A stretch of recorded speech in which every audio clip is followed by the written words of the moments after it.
esa discriminación, esa forma de ver a la persona como el diferente, el no normal, desde Levítico. Si miramos Levítico 19:14,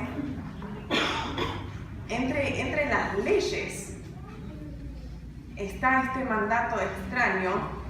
Levítico 19:14 dice: no maldigas al sordo, ni le pongas tropiezos al ciego.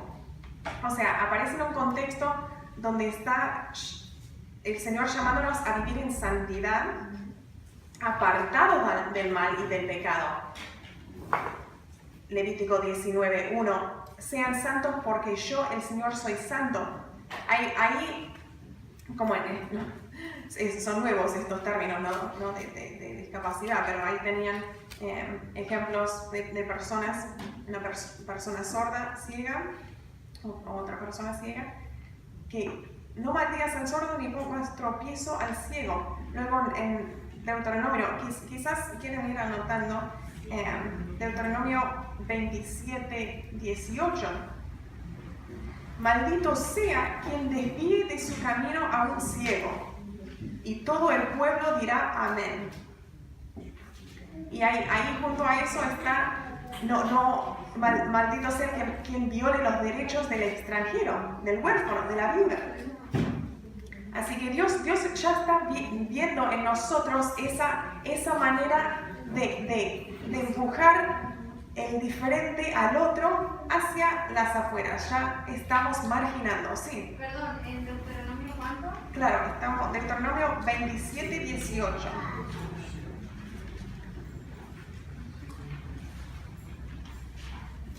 En alguno de estos estamos ahí mismo con los 10 mandamientos. Dios está diciendo: no sean así. Ven al sordo, ven al ciego. Eran los ejemplos muy, muy claros de la persona. Levítico 19:14. Y luego en Éxodo, anoten Éxodo 4:11. Y el Señor le respondió: ¿quién dio la boca al hombre? ¿O quién hizo al mudo y al sordo? Al que ve y al ciego. ¿No soy yo, el Señor? Dios mismo está declarando. ¿Quién sos vos para decir que eso está mal? Que Él no tiene que estar así. En las palabras, ¿quién dio la boca al hombre? ¿Quién hizo al mudo? ¿Quién hizo al sordo? ¿Quién hizo al que ve o al que no ve? Al ciego. No soy yo, el Señor. Vemos claramente la declaración que Dios hace ahí en el Antiguo Testamento.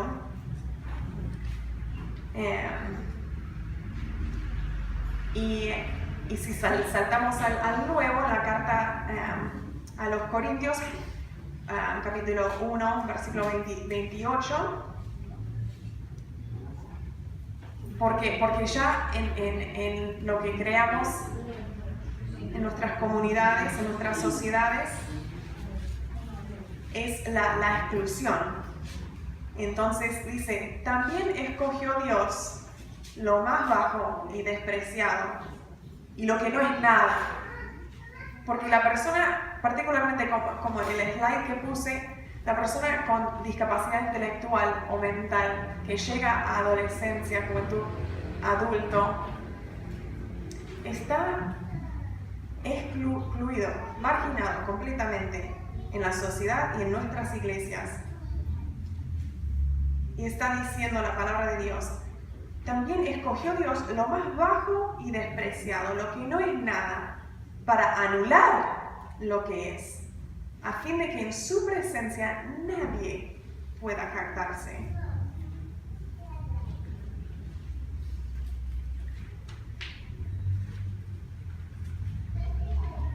Y en Gálatas 2:6, Dios no hace acepción de personas, ¿no? No importa si nosotros vemos a la persona como alguien que nos entiende o no nos entiende, en nuestra manera tan intelectual de la sociedad de hoy, que todos valoramos a las personas por su intelecto. No hace acepción de persona.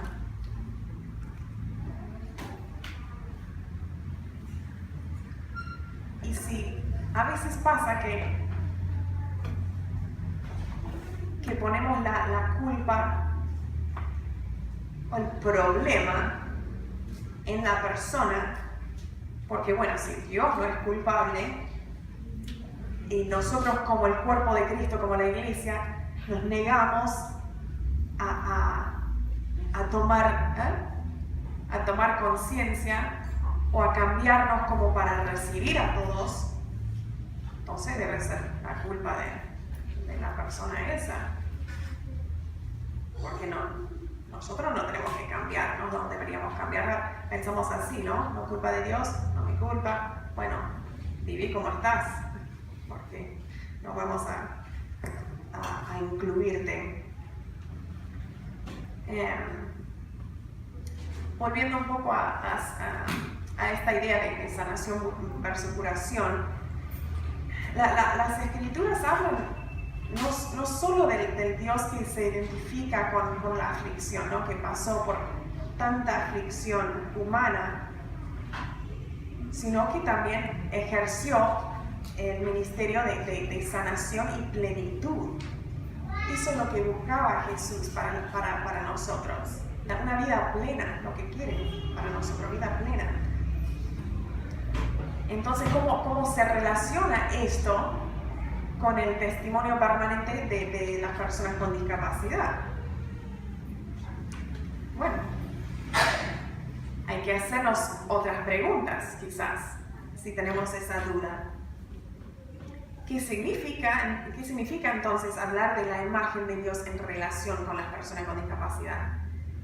Si la imagen se describe como cuerpo perfecto, porque eso es lo que el mundo nos dice, ¿no? La sociedad constantemente esas imágenes de un cuerpo perfecto, ¿eso vino de Dios? No. Cuerpo perfecto o, en cambio, no solo el cuerpo, sino la razón perfecta. O sea, mi intelectual está como dicen, al punto, o sea, de súper genio. Pero si estamos hablando de que eso es de Dios, de tener ese cuerpo perfecto, esa razón perfecta, ¿cómo pueden las personas con discapacidad entonces asumir tal imagen? Luego dice, ¿cuál es la relación entre nuestro lenguaje cristiano y la práctica respecto a la cuestión de la discapacidad? ¿Son a veces más bien objetos de lástima, de perdón y de sanación? O sea, solo ver, como decía el otro slide, solo ver lo que no tienen, lo que no son, solo mirar eso en la persona. Claro, vamos a tenerlos ahí como el otro. Pero queremos plantear preguntas sobre lo que significa llamar a la iglesia el cuerpo de Cristo. Eso es lo que somos, ¿no? Ya sabemos eso.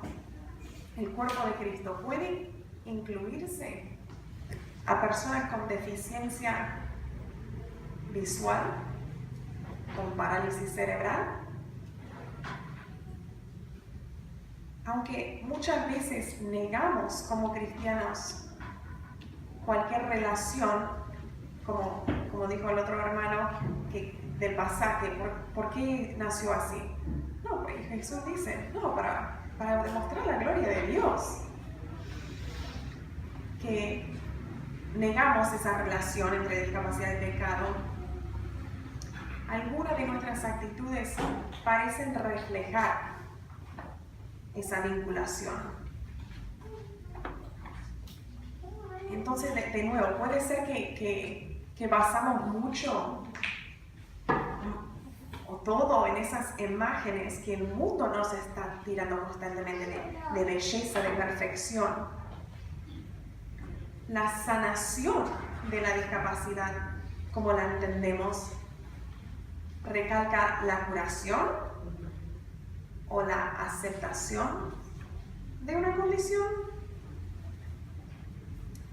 Quizás podemos pensarlo como curación teniendo que ver con una restauración fisiológica del cuerpo, y la sanación que hace Jesús refiriéndose sobre todas las cosas a la restauración del ser, del alma. Como hizo Jesús, que primero le perdonó los pecados. No era que miró primero la discapacidad del paralítico. Te perdono los pecados, te quiero restaurar. Y bueno, quiero también verte en tu comunidad restaurado. Anda, camina.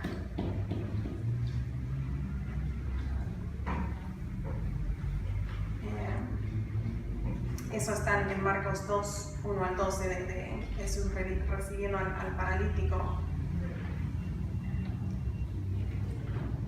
Queremos mirar la persona entera, como hizo Jesús.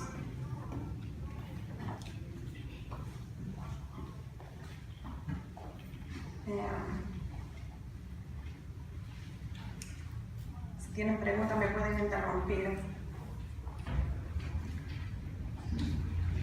Volviendo un poco al sufrimiento, porque quizás particularmente, en general, yo creo que quizás miramos a la persona en situación de discapacidad y decimos, y por eso nos sale pobrecito, porque sentimos que sufren. Bueno, hay situaciones de discapacidad, de sufrimiento, de dolor, ciertamente. Pero mucho del sufrimiento de las personas con discapacidad viene del exterior. Porque realmente nosotros sufrimos como seres humanos, no solo las personas en situación de discapacidad, sufrimos porque dependemos uno del otro. Nuestra tarea no es prevenir el sufrimiento. Quizás, claro, vemos el sufrimiento como innecesario y necesitamos buscar a Dios, saber que no es necesario, quizás en nuestra mentalidad, pero los propósitos, que son varios, que Dios tiene en la vida de muchas personas con discapacidad. Porque estar en situación de discapacidad es sufrir por estar en un mundo como el nuestro. Ese sufrimiento deriva de las actitudes nuestras. Sufren por la percepción de que son diferentes, y bueno, en la sociedad y en las iglesias también le damos entonces oportunidades diferentes. ¿Estamos dejando servir nuestros hermanos con discapacidad en las iglesias?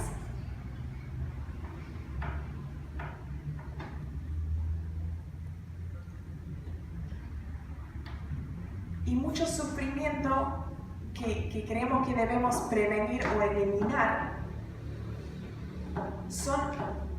es sufrimiento percibido, porque tenemos compasión y pensamos que vemos sufrimiento en la persona, pero de nuevo muchas veces es percibido por cómo tienen que vivir muchas personas en situación de discapacidad en este mundo.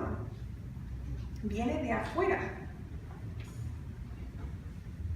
Pero a veces en nombre de la compasión, eso puede llevarnos a la destrucción de gente que Dios ama y creó. Les conté de que en algunos países están casi eliminando las personas con síndrome Down. Hay algo muy mal con la política general que busca prevenir discapacidades intelectuales.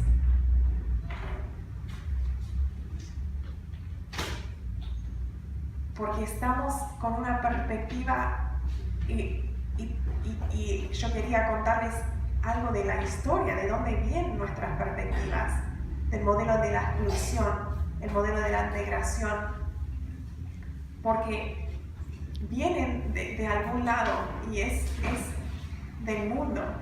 No tenemos que permitir más que el enemigo de nuestras almas y el enemigo del cuerpo de Cristo siga mintiéndonos a través de la sociedad y las mentiras de la belleza perfecta o la razón perfecta.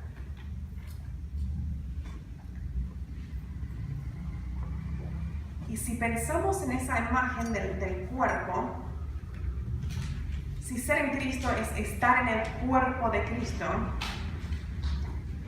esa imagen en su esencia es colectiva, ¿cierto? Por todas las partes que componen un cuerpo, muchos miembros, y cada miembro del cuerpo aporta algo diferente a nuestro cuerpo.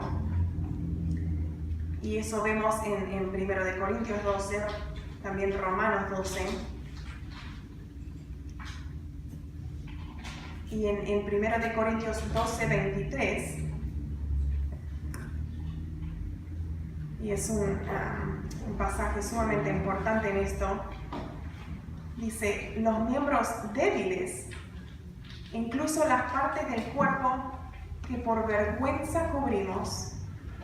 Si quizás tratamos de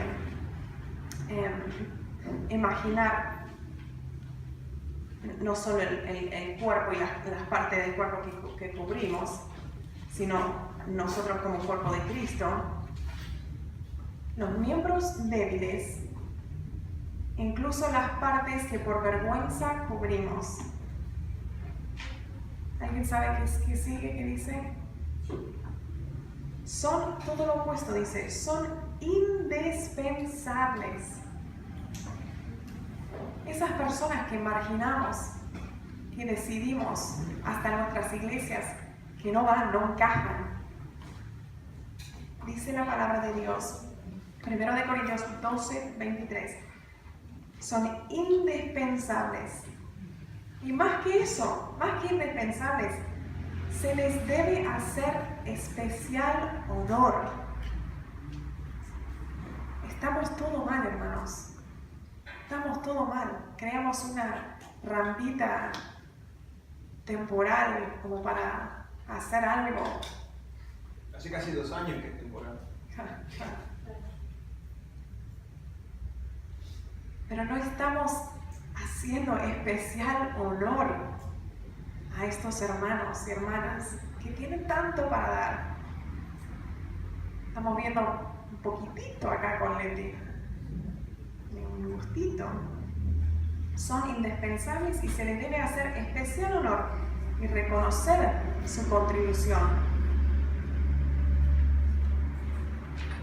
Cuando excluimos a cualquiera de nosotros, pero cuando excluimos personas del cuerpo de Cristo y por alguna discapacidad, se nos impide usar los dones que nos ha dado Dios para completar ese cuerpo de Cristo. Me encanta esa imagen, porque hay tantas partes del cuerpo, tantas cosas diferentes pasando en este instante, ¿no? Y es así con nosotros el cuerpo de Cristo. Pero ¿cómo vamos a usar todos los dones que Dios nos ha dado si ahí tirado está el dedo?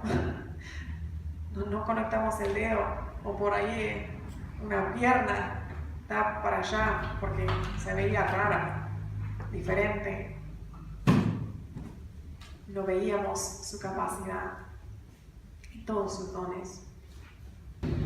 Mirando esta, quizás decimos, es una pérdida.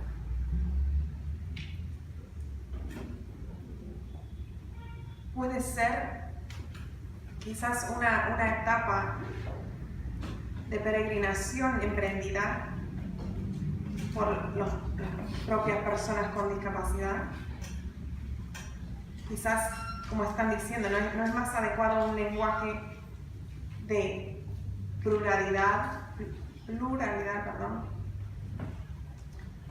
no significaría que vivir con una discapacidad es vivir con otras capacidades y limitaciones que otros no tienen. Todos los seres humanos, todos nosotros vivimos con limitaciones, como dice el pastor Johnny. ¿No es la discapacidad algo que Dios ha creado, como puse la pregunta, para construir un mundo plural y más rico? Esas partes que cubrimos con vergüenza, que son indispensables.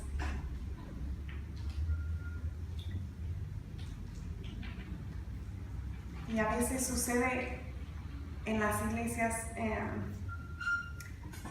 un poquito lo dijo la Mariana de esta historia, y he escuchado de diferentes personas que a veces la iglesia misma ha traído confusión o sentimientos de culpa a la persona con discapacidad, o lo tira abajo la persona y su autoestima.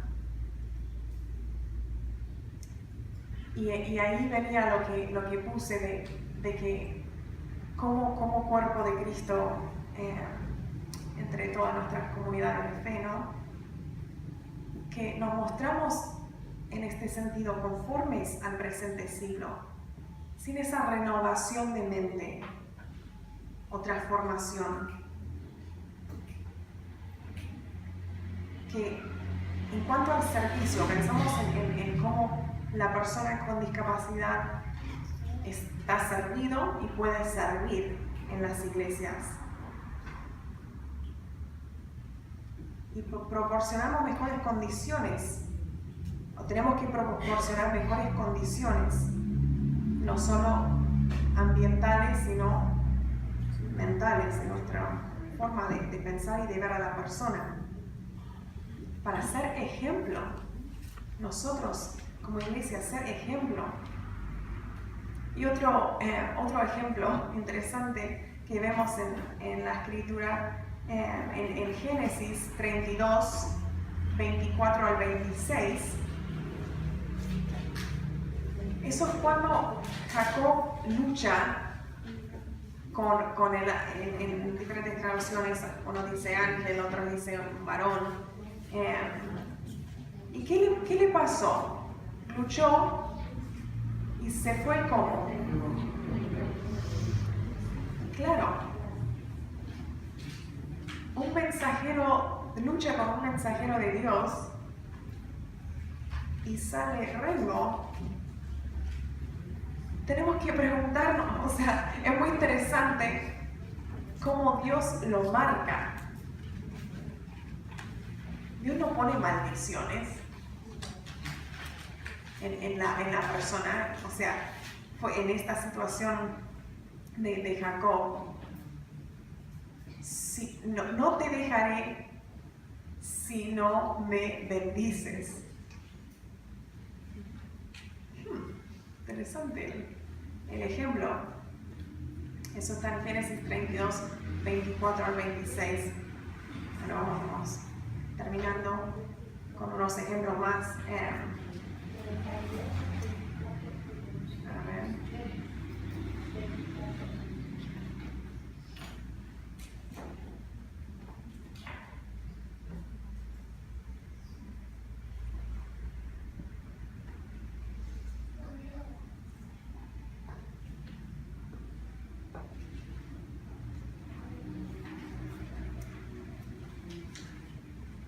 Me perdí un momento.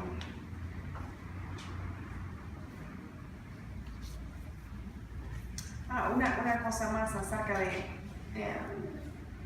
otra de estas dudas que encontramos en nuestras iglesias.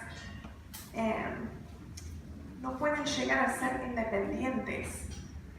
Claro, quizás vemos a la persona en situación de discapacidad y decimos, no, eso no es de Dios, porque no pueden ser independientes. Adelante. Perdón, a veces supongo que no le dejamos ser independientes. Por miedo a qué dirán o qué puede pasar. También. Cuando son niños, cuando son grandes, porque son muy grandes y son ancianitos, y ay, si se caen, ay, si les pasa esto. Pero ellos tienen una vida, como nosotros. Todos tenemos una vida y el sufrimiento y la independencia vienen juntos. Porque hace sufrir a la persona. Cualquiera hace sufrir que lo limite. Ahí está. Cualquiera sufre. Muy bien dicho, claro.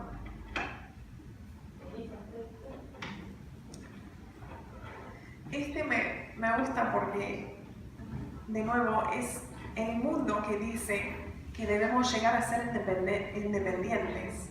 Eso es lo importante, también nuestra educación y ser independientes. Esa palabra como es muy fuerte en nuestra cultura hoy en día.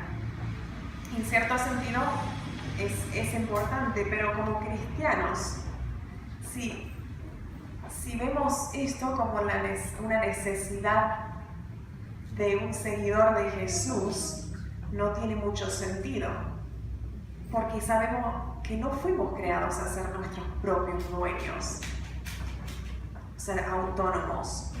Somos criaturas, somos creación. Y dependencia, realmente no. Autonomía es una de las características puntuales de nuestras vidas. Dependemos uno de otro. Ahí vamos de nuevo a la imagen del cuerpo. Y la clave realmente es esa, la interdependencia. Estamos llamados a vivir como comunidad dependiente ¿de quién? De Dios. Dependiente de Dios y unos de otros. Y realmente nos hace falta, necesitamos experimentar esas relaciones de interdependencia. Pero claro, siempre teniendo en cuenta las necesidades y particularidades de cada uno, brindar los apoyos adicionales que deben ser brindados a cada persona por sus características y necesidades específicas. Yo quería agregar algo sobre más de la biología. ¿Sí? Una de las cosas que estoy escuchando más es cuando dicen Dios no lo hizo así, Dios no quiere que sea así. Y muchas veces Dios no tiene nada que ver, porque hay que diferenciar entre lo biológico y lo espiritual. Porque cuando Dios dice, lo hiciste en imagen y semejanza, significa que no tenían pecado. Pero no significa que por el pecado uno tiene que nacer con discapacidad. Cuando Dios dice, los destituí de mi gloria, no dice, ahora no van a poder caminar, ahora van a ser ciegos.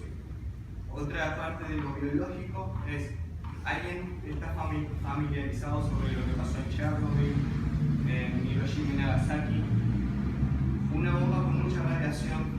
Hasta el tiempo de ahora, las personas que nacen ahí nacen con discapacidades, pero por la radiación. Muchas veces decimos, no, Dios lo hizo así por él. Muchas veces no nos damos cuenta de lo que hay alrededor. Entonces, muchas veces Dios no es el autor de las discapacidades, porque si Dios dice que hizo una creación perfecta, pero nunca nos dijo que fuéramos perfectos. Dijo, somos imagen y semejanza. No teníamos pecado. Muchas veces el pecado hace que nosotros tengamos ciertas enfermedades, pero no hay que globalizarlo. Muchas veces las enfermedades son por lo natural, por el ambiente, por lo que sucede, por lo que el hombre hace. Hay científicos que hacen enfermedades y lo muestran en personas. Hay que saber diferenciar entre cuándo actúa Dios y cuándo actúa el hombre. No siempre es culpa de Dios, de los demás.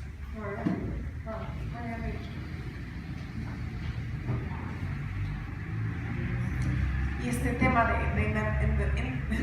interdependencia es muy importante. Interdependencia e inclusión. Porque así no privilegiamos a nadie en detrimento de otros. De nuevo, estos miembros débiles que quizás cubrimos con vergüenza, indispensables. Les debe hacer honor especial.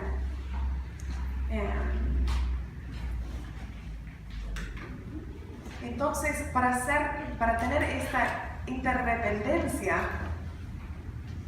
hay que acercarnos. No solo acercarnos, es que escuchar a la persona con discapacidad. Y así, como daba ejemplo la hermana, aprender tanto, maravillarnos, terminar dando más gloria a Dios. Más gloria a Dios por lo que está haciendo, lo que ha hecho. Nosotros estamos llamados a vivir en comunidad, a vivir ese cuerpo unido. Podemos ser una comunidad interdependiente en que servimos uno al otro, apoyamos uno al otro. Y cada cual vive una vida plena en este cuerpo. Eso es lo que quiere Jesús para cada uno de nosotros.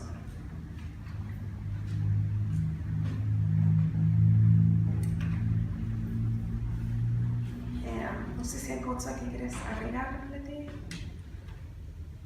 Otra pregunta.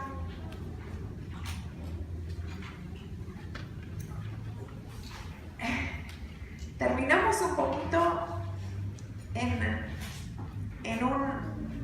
Ups. Bueno, estamos más adelante, que no, ni siquiera se ve. En un ¿ahora qué? Porque realmente hay pasos que podemos tomar, hay cosas que podemos hacer como iglesia para hacer cambios y mirar nuestras circunstancias y nuestros alrededores de cerca, específicamente buscando qué nos está llamando Dios a hacer y ser en nuestro entorno. Así que la idea es tener un taller parte 2 y participar más en grupos y cosas así, pero por hoy es como mucha información.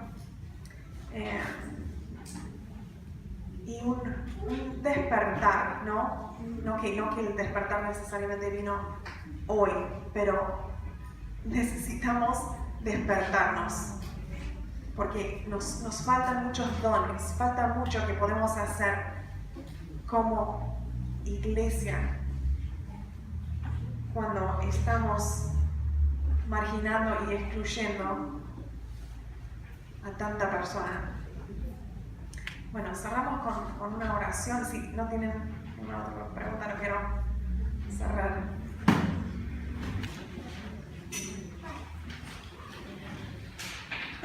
Dios, de nuevo es un privilegio y una gran alegría estar esta mañana, compartir este tiempo. La gloria es tuya. Cualquier semilla que ha sido plantada, pido en el nombre de Jesús que sea regada y que este tiempo también que haya sido usado por vos, Espíritu Santo, para regar las semillas que ya habían sido plantadas.